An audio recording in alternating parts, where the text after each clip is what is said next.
بسم الله والصلاة والسلام على رسول الله عليه الصلاة والسلام. ده الفيديو الرابع لينا.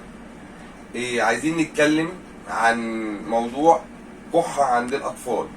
احنا طبعا دخلنا في فصل الشتاء، وطبعا عارفين الأطفال بتتلكك عشان يجي لها كحة. خلينا نتكلم إن في كحة بتبقى كحة ناشفة، كحة فيها بلغم.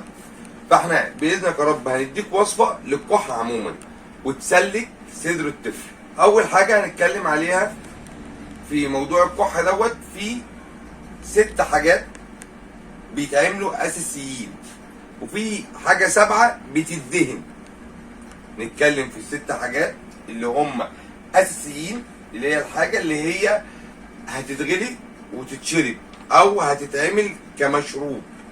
بمعنى ان هنيجي نقول اول حاجه الجنزبيل، تاني حاجه اليانسون، تالت حاجة ورق جوافة، رابع حاجة النعناع، خامس حاجة التليو.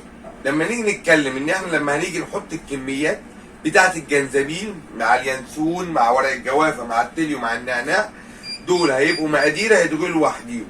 في عامل سادس اللي هو الليمون على عسل ابيض، ده هيبقى مشروب وده مشروب. طبعا الكورونا قعدتنا في البيت، حتى المدارس بقى النزول قليل. فبالنسبه لليمون والعسل، اول حاجه يتاخدوا على الريق، اللي هو تعصر له ليمونه وتحلها له بعسل ابيض، عسل نحل. ده كده يشرب كوبايه على الريق الصبح، وهيبقى مشروب بالنسبه له جميل وهيبسطه ومش هتبقى حاجه فيها اي ازمه. نيجي للخمس حاجات اللي هم بالنسبه لنا هم دول اللي احنا هنعتمد عليهم كاعشاب. الجنزبيل هنحاول نحط كميه قليله لان هو حامي على الطفل، واحنا مش عايزين الطفل يتضايق منه او ان هو يبدا ان هو يتعبك في لا مش عايز اشرب والجو ده. لا لا لا، هنعمله بنسبه قليله. بمعنى ان احنا حتى لما هقول لك الكميات دلوقتي هقول لك كل حاجه كميتها ايه، هتلاقي الجنزبيل اقل حاجه. فنيجي نتكلم عن الخمس حاجات. لو انت ما بتكتبش اكتب: جنزبيل، ينسون، ورق جوافه، نعناع، تليو. الجنزبيل اقل كميه هيتحط 20 جرام جنزبيل، 20 جرام جنزبيل عشان ما يبقاش حامي على الطفل والطفل يرفضه. 2 اليانسون هنحط 50 جرام ينسون، 50 جرام ينسون. تاني حاجه. تالت حاجه ورق جوافه، 50 جرام ورق جوافه. نعناع 30 جرام نعناع، و30 جرام تليو. التليو عشان غالي على فكره خليه 30 جرام، لا بس هو مقداره 30 جرام. دول يتغلوا يشرب منه كوبايه الصبح وكوبايه بالليل. في بقى العنصر السابع اللي انا كلمتكم عنه وقلت لكم هو دوت هيبقى لوحده، اللي هو الدهان مساج على الصدر.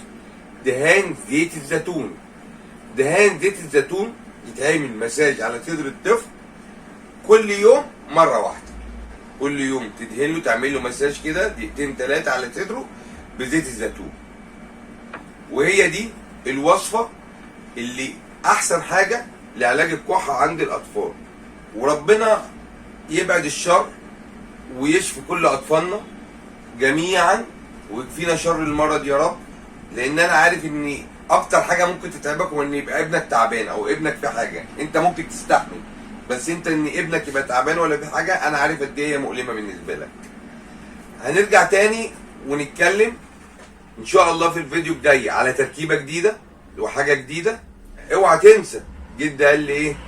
العشب اللي ما يفيدش ما يضرش.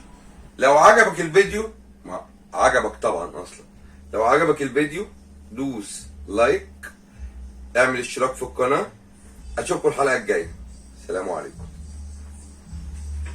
عم العطار اعمل لي من عندك تحبيشة